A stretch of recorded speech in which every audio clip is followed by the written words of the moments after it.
masih terkait dengan kasus yang lagi viral saat ini, beliau yang masih dalam proses perawatan ya, Gus Yassin, yang ada beberapa oknum-oknum developer dalam pengeroyokannya.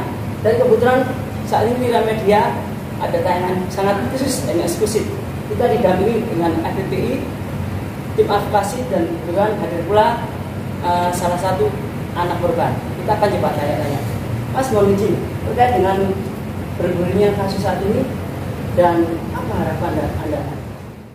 Harapan kami pertama, alhamdulillah kemarin dari rekan-rekan Jakarta juga Polrestabes Surabaya ya, itu bergerak cepat, masif. Alhamdulillah 4 sudah tertangkap, dan sudah ditahan.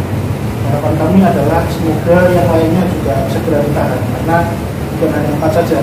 Kebetulan ada satu yang gemuk, itu yang hitam, itu juga yang memukul bapak kami dari belakang, itu belum tertangkap. Lalu kemudian harapan kami berikutnya adalah barusan kami juga sudah melaporkan oknum polsek ya, yang dimana membiarkan bapak kami pada satu bapak kami sedang dikeroyok yang nyayang, sedangkan bapak kami dibiarkan. Semoga bapak-bapak di Propam Polda segera bergerak dan segera melakukan investigasi. Orang tua dia dalam keadaan saya masih di rumah sakit atau sudah di rumah? Keadaannya bagaimana? Ya, keadaan bapak kami sekarang masih terbaring di rumah ya. Beliau sekarang dirawat oleh dokter, di mana dokternya ini pulang pergi ke rumah, ya, rawat jalan ya. Beliau saat ini sedang di rumah. Tadinya beliau mau ikut gede dan juga beliau mau ke rumah sakit sebenarnya. Tapi ternyata pada saat tadi sebelum berangkat, kondisi beliau pusing berbaring lagi, mengeluh lagi, sampai ya nggak bisa ngarahkan. Biasanya beliau tuh pintar ngarahkan kami, tapi tadi nggak bisa ngarahkan. Nyampaikannya ya kamu aja. Artinya memang kondisinya lagi pusing sekali. Pemirsa, masih kita coba dari lebih dalam dari anak korban yang sudah menjelaskan terkait dengan rentetan peristiwa yang telah terjadi di beberapa waktu lalu, yang saat ini kebetulan dari tim solid, tim yang sangat kuat dari FPPI. Dari FPPI sendiri bagaimana saya Pak, kita ingin langkah selanjutnya? Teman pengawal Kapolres Tabes Surabaya untuk menemukan pelaku lain yang belum tertangkap. Kita sudah koordinasi dengan penyidik, segera akan sesuai pendidikan di Jatranas sekarang ditangani. Saya juga mengawal hari ini ke Polda di Propam, karena di situ ada pembiaran waktu kejadian 100 judul pengeroyokan di Polsek Karangpilang, ada 5 sampai 8 anggota belum tidak ditangani secara baik. Jadi masyarakat minta bantuan, akan tapi di situ ada pembiaran. Itu harapan saya Kapolda Jatim dan Mabes Polri untuk segera menindaklanjuti laporan yang kami kawal saat ini. Pak Andre selaku ketua tim Moniji Pak Andre, mungkin sejauh ini analisa dalam kasus ini sampai mana kira-kira Pak?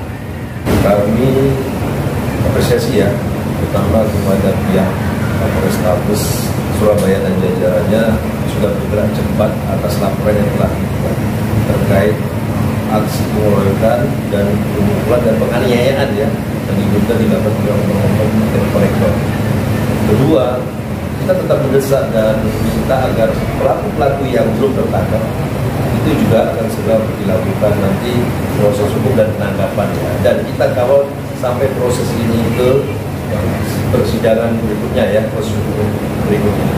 Jadi harapan kami penasihat hukum tentunya terima kasih kepada seluruh tim advokat yang ada ya, teman-teman dari FPPI dan informasi dari keluarga korban.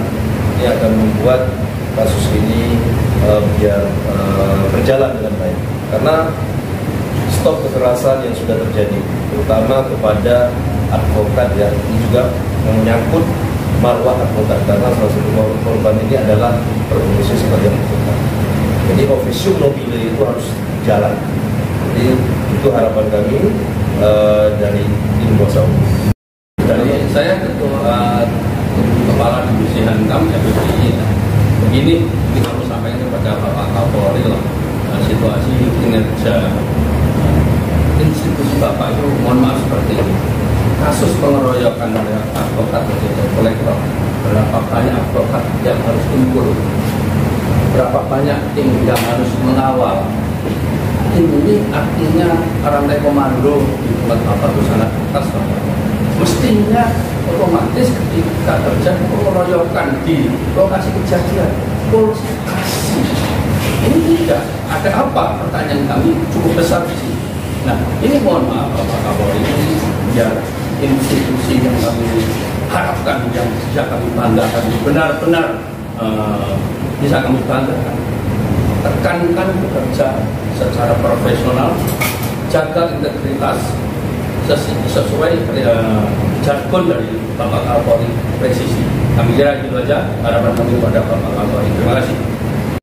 Kami menduga adanya pembiaran yang dilakukan dari Polsek Magelang yang sebenarnya tadi kita juga sudah disampaikan, kita memberikan sebuah pengaduan agar nantinya dari Propam Polda melakukan investigasi, penyidikan dan tindakan tentunya. Kalau memang ditemukan adanya sebuah kelalaian atau ditemukan adanya sebuah kesalahan dalam menjalankan SOP yang sudah diberikan, oleh karena dan jelas tadi disampaikan oleh anak daripada korban klien kami yang secara terang-terangan menjelaskan bahwa secara runtut kejadiannya dan tindakan yang tidak dilakukan oleh Polsek Karangpilang. Jadi itu yang perlu saya sampaikan. Terima kasih.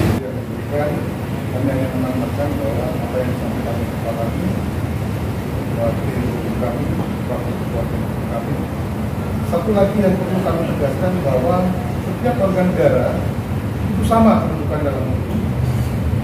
Dan kami berharap selain sama kedudukan dalam hukum juga sama kedudukannya dalam penegak hukum. Jadi lagi kami tegaskan sama dalam di mata hukum juga sama di depan penegak hukum. Pemirsa, itu tadi sebuah statement yang sangat menarik, yang pastinya kebenaran akan menemukan jalannya. Kita tetap berpedoman pada pedoman kebenaran dan di atas kebenaran dari rakyat oleh rakyat dan untuk rakyat pastinya. Oke, bersama Rira Media dan Satna di Channel Video. Terima kasih untuk segala perhatian. Selamat berjuang, selamat sukses dan sehat selalu untuk semuanya.